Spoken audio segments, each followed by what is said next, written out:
Computer. I am thrilled this afternoon to have Larry Goldberg with me because, boy, do we have a lot to talk about. And what we just saw in the earnings report and then what we heard on the call. There is so much to go through and go over and to think about and to speculate about. Larry, I don't know, are we smarter or dumber than we were an hour ago? Well, I have to say we're more frustrated than we were an hour ago. I mean, I've said before and I'll say it again. Elon on the earnings call is not great. You think. I was sitting with my brother and we were watching together, and I was telling him it's going to go down to 230. We nearly got there. Yeah. But as he was talking, it was like falling. It was like falling water. So my theory on this, right? We've probably gone over this before. That first of all, there is definitely a problem with him wasting the time of the viewer, which is that he needs to get away from his long storytelling. By the same token, I do have this sense that he is so transparent that he says things that no other CEO would say that hurt the market right now. You know this. 2 weeks from now, it'll be fine. I know this. It's just painful to watch. It is painful to watch. It is painful to watch. I'm sorry, Randy.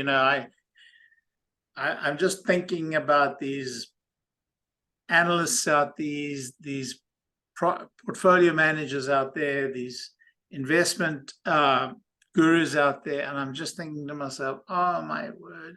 And I'm watching the stock fall. It's a buying opportunity for those that are acquiring stock.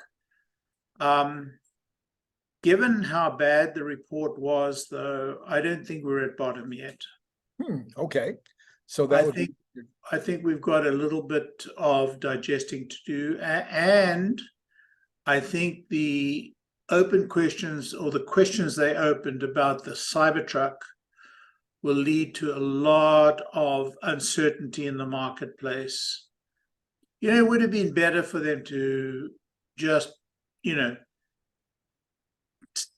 bite the entire, thing and say, we are going to do less than 10K of Cybertrucks in the first quarter.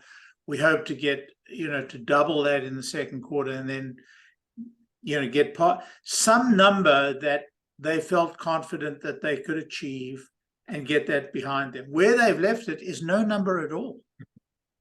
Except 18 months out, we'll hit full production. There you go. With respect, we all know that 18 months out means nothing to the investment community, nothing. And it just raises the uncertainty levels very high. Well, we have one good thing out of all this, though, Larry, is that now we definitely have an opportunity to beat, because he set very low expectations. That's true.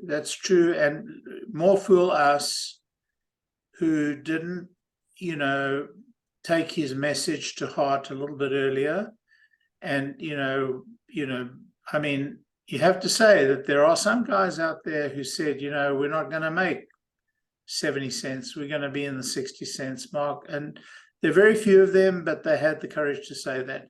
I didn't. I mean, I was still going on, I'm still going on the stories of the past. So, even though I didn't have a very high ambition for the price this year, I certainly didn't see it sinking as low as I think it's going to go now. I think it's going to be well below the 230 mark next week. By next week, who knows? It sometimes recovers after earnings, but this was a terrible earnings report, and it was a worse earnings conference.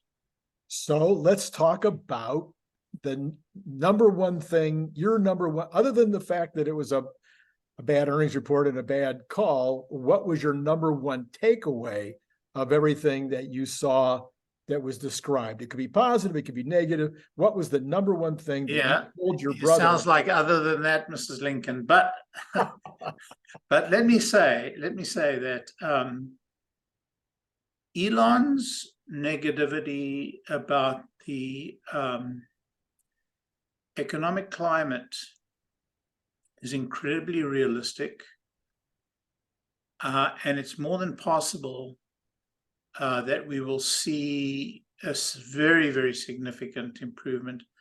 I mean, I think that, you know, when he says they are beginning to advertise, and, you know, I don't think that's, well, I'm supposed to say the good things. No, All it's right. okay. It's okay. Yeah. It could be the bad stuff. Well, I'm pretty much in the Gary Black camp about advertising. I've said it all along. I think that it's a good thing.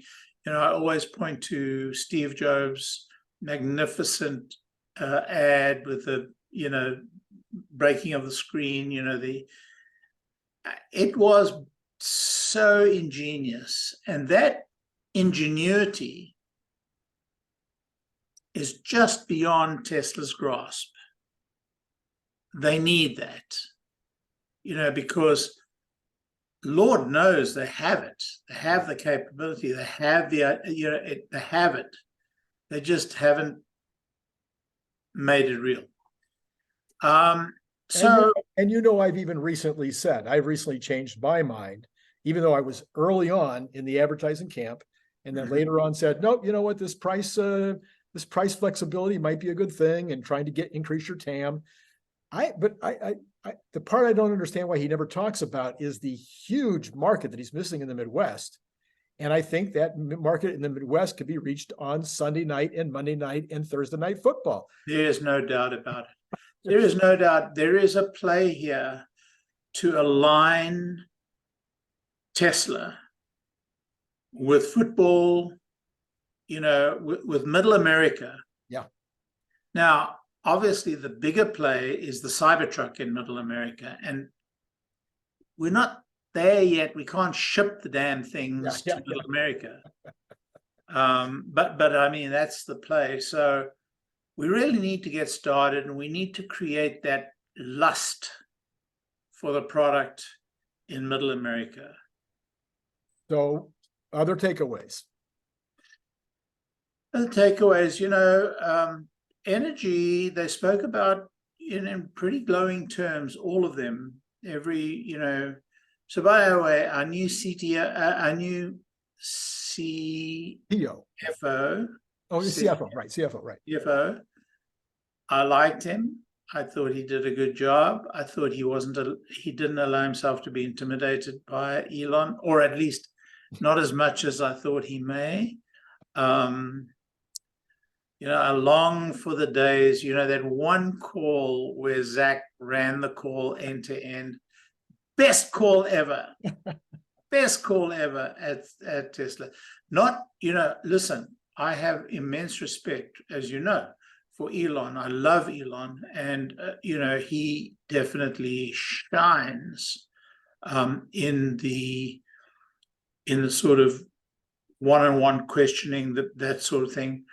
But to have him repeat again and again, you know, the legends of his, you know, the legends that are built into his mind, I don't think it's helpful to him or to us.